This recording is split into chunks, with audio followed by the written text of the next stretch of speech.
राम राम मित्रांनो, गाजरं काढायचे आहेत. इळा आणला होता, इळ्या निघाणं झालीत, खोडायला लागले तर काढायला झालेत गाजरं.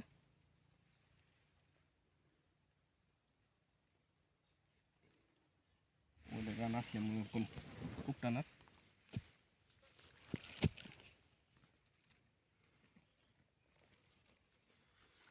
बसायला त्याला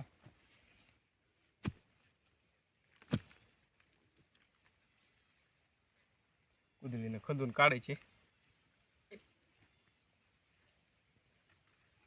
बस काढले गाजरं, भेंडरं ते तोडले. तर थोडा पालक घ्यायचा, पालक घेऊन जायचे घरी. काढले कुदळीनं. चला तर आता थोडा पालक काढतो. निबर झाला.